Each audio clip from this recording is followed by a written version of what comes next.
하나님의 은혜가 오늘 우리 가운데 함께 하시기를 원합니다. 아멘.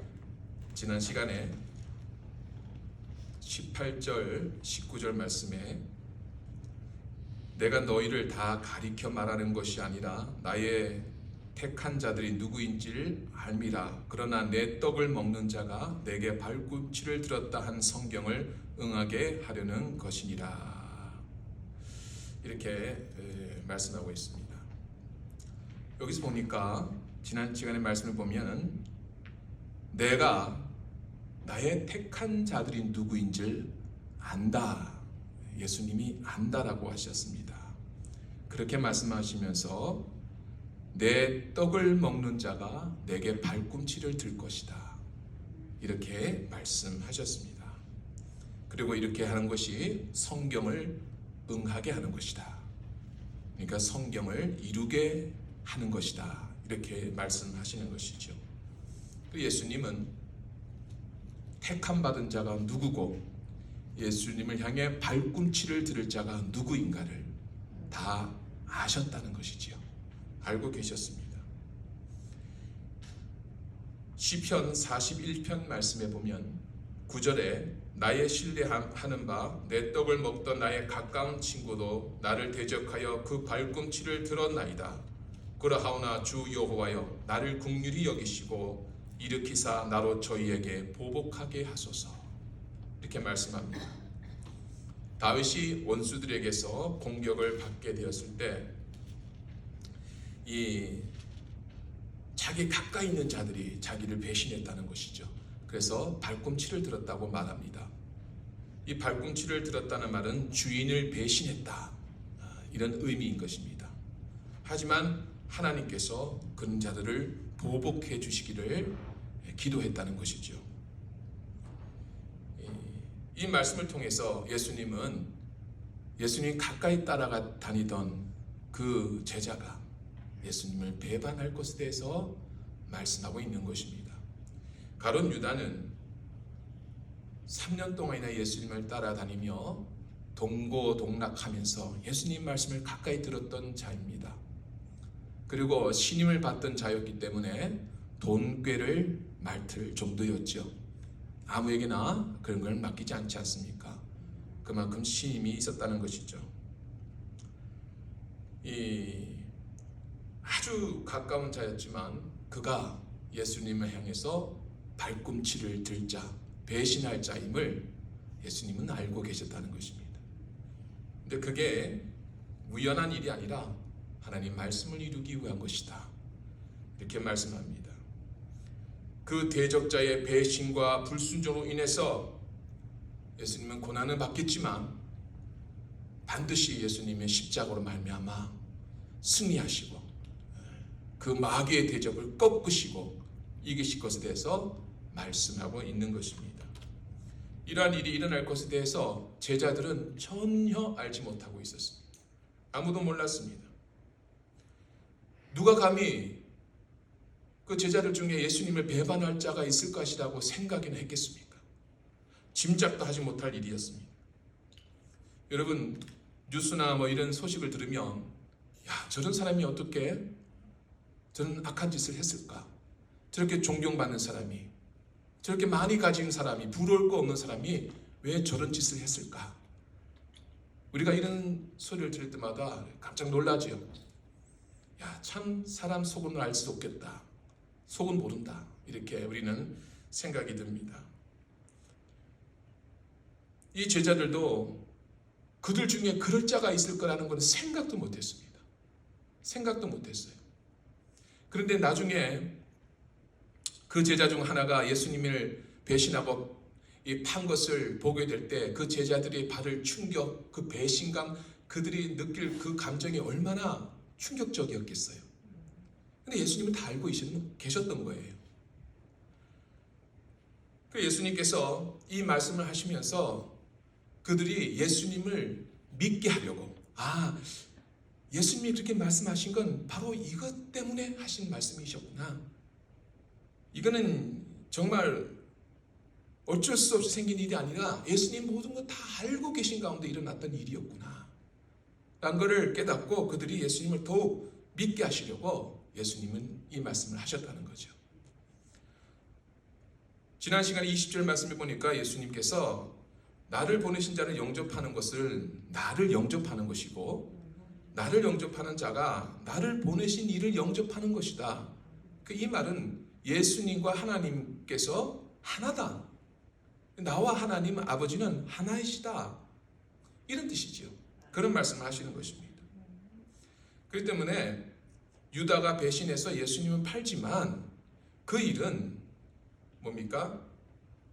예수님이 하나님이 바로 하나님 부르신 바로 그분임을 믿게 하게 하시려고 그 믿게 만들기 위해서 하신 그런 일이었다는 것을 나중에 제자들이 성령 받은 후에 깨닫고 알게 된 것이죠.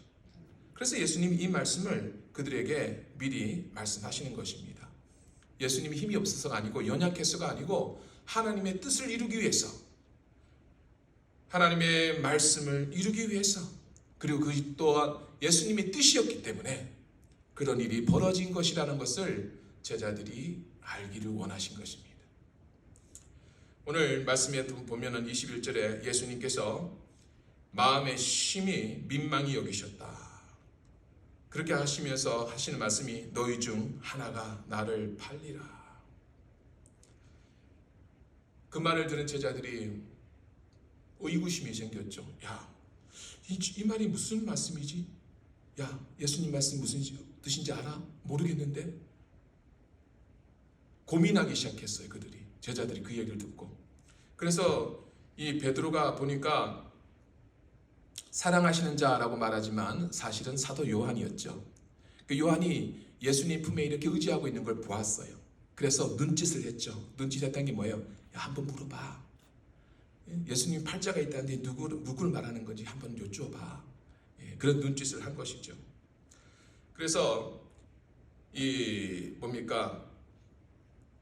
요한이 묻습니다. 주여, 누구 오니까? 그 사람이 누굽니까? 요한이 묻습니다. 그때 예수님께서 가룟 유다다. 바로 저놈이다. 야, 이렇게 말씀하지 않으세요?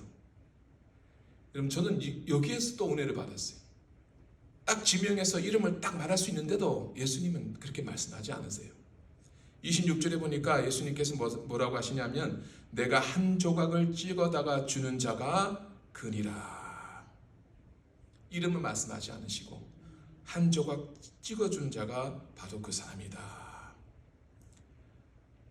그래가지고 가룟 시몬의 아들 유다를 주시죠. 27절에 보니까 유다가 그 조각을 받은 후에 사단이 그 속에 들어갔다고 말씀합니다. 이 말은 뜻은 사단이 자기가 할 일을 시작했다는 뜻이에요. 그 악한 일을 시작했다는 것이죠. 예수님께서 떡을 주시면서 유다에게 내 하는 일을 속히 해라 이렇게 말씀했더니 그 제자들이 그 말의 의미를 전혀 몰라요. 지금 참 답답한 제자들이죠. 그래서 뭐라고 말합니까? 제가 돈깨를 맡았으니까 가서 명절 때 쓸 물건들을 사라고 보내는 것인가? 아니면 가난한 자들에게 뭘 나눠주라고 예수님이 그러시는가? 제자들은 전혀 모르고 있는 거예요. 그렇게 생각을 했습니다.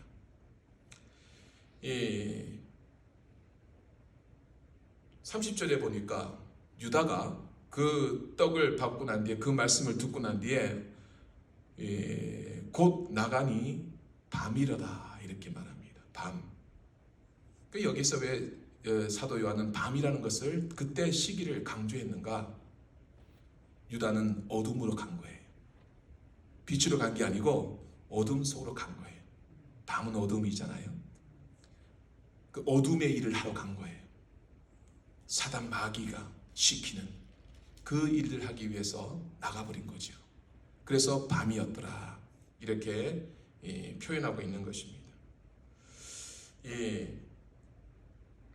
이렇게 예수님을 배반해서 팔아버린 유다, 이 어둠의 일을 시작하게 된, 이 어둠에 속한 일을 하게 된 유다. 하지만 이것이 예수님께서 이루실 구원의 역사와 놀라운 연관이 있다는 것을 아무도 알지 못했어요. 짐작도 못했습니다. 예수님은 이렇게 말씀합니다. 유다가 나간 후에 31절에 보니까 예수님께서 이렇게 말씀하시죠. 저가 나간 후 예수께서 가라사대 지금 인자가 영광을 얻었고 하나님도 인자를 인하여 영광을 얻으셨도다. 만일 하나님이 저로 인하여 영광을 얻으셨으면 하나님도 자기로 인하여 저에게 영광을 주시리니 곧 주시리라. 유다는 나가버렸는데 예수님께서는 그것을 보고 인자가 영광을 얻었다. 인자를 통해서 아버지도 영광을 얻으셨다. 이렇게 말씀하는 것입니다. 예수님 왜 그것을 영광을 얻었다고 말씀할까요? 왜 그렇게 표현하셨을까요? 지금 이 자리가 어떤 자리죠? 최후의 만찬, 마지막 만찬을 벌이고 있는 자리였지 않습니까? 이제 이 자리가 끝난 후에는 며칠 안 돼서 예수님은 잡혀갈 것이고 그 모진 고난을 예수님은 당하게 될 것입니다. 하지만 예수님은 그러한 일을 일어나실 걸 다 아시면서도 제자들을 끝까지 사랑하셨지 않습니까? 그들을 사랑하셨습니다. 그래서 예수님이 어떻게 하셨다고 그랬습니까? 제자들의 발을 씻겨주셨다고 그랬지 않습니까? 사랑하셔서 그들의 발을 씻겨주셨습니다. 그 자리가 바로 그 자리예요. 그런 자리에 배신자가 있는 거예요, 여러분. 그런 자리예요. 아니 내가 잘못하거나 내가 뭡니까 못된 짓을 해서 미움을 받았거나 사람들이 두고 보자 그럴 수는 있어요. 근데 이 자리는 그런 자리 아니에요. 지금 예수님 모든 걸 다해서 그들을 사랑하시고 그들을 섬겨주시는 그런 축복의 자리예요. 그런 자리에 배신자가 있는 거예요, 여러분. 배신자가. 이 배신자가 하는 일이 뭐예요? 이 배신자가 무슨 일을 하는 겁니까? 예수님을 팔아서 십자가에 죽이는 일을 하는 게 배신자예요. 그 일을 할 자가 여기에 섞여 있는 것입니다. 그런데 예수님은 이 모든 걸 다 하시면서 예수님은 인자가 영광을 얻을 때가 되었다. 다 하시면서 영광을 얻을 때가 되었다고 하시는 거예요. 자, 그러면 예수님이 말씀하는 이 영광이라는 게 뭡니까? 예수님이 배반받고 팔려가서 십자가에 죽을 것을 아시면서 예수님은 이것이 영광을 얻을 때이다 라고 하시는 거예요. 예수님 말씀하신 영광이 십자가, 바로 그 영광이 아니면 무엇이겠습니까? 예수님 다 하시면서 말씀하시는 거예요. 유다는 사단의 계획에 사단의 종이 되어가지고 예수님을 배신하고 팔아버립니다. 하지만 그 길이, 그 십자가의 길이 모든 제약된 영혼들을 살리는 구원의 길임을 아무도 알지 못했어요. 짐작도 못했습니다. 예수님은 십자가에 못 박으시고 사흘 만에 부활하심으로 이 모든 사망과 저주와 죄악의 권세를 다 꺾으시고 우리를 구원하신 것입니다. 그 일을 통해서 마귀의 권세를 다 짓밟으시고 영광을 받으신 것입니다. 예수님 그 십자가가 예수님만 영광이 된 것이 아니라 하나님도 영광을 받으시는 그 길이 되어진 것입니다. 그것이 십자가의 영광인 것입니다. 유다는 자신의 이익과 자신의 유익, 자신의 만족 이런 것을 통해서 예수님을 배반하고 팔아버렸지만 그런 것 때문에 사단의 종노릇을 했지만 하나님의 구원의 역사는 절대로 그것으로 멈춰지지 않으셨습니다. 우리를 구원하시고자 하는 하나님의 뜻은 그런 것으로 꺾여지지 않으시는 것입니다. 오히려 그것을 사용하셔서 하나님은 구원의 역사를 드러내셨습니다. 우리는 확실한 개념을 가지고 가야 됩니다. 하나님 앞에 영광이라는 것은 오직 십자가의 영광을 의미하는 것입니다. 바로 그것을 말하는 것입니다. 세상의 영광과 십자가의 영광은 절대로 혼합되거나 섞여지지 않습니다. 정반대고 다른 길을 가는 것입니다. 세상적으로 여러분 힘없고 연약하고 아무런 저항도 하지 못하고 아무런 소리도 내지 못하고 그렇게 억울한 일을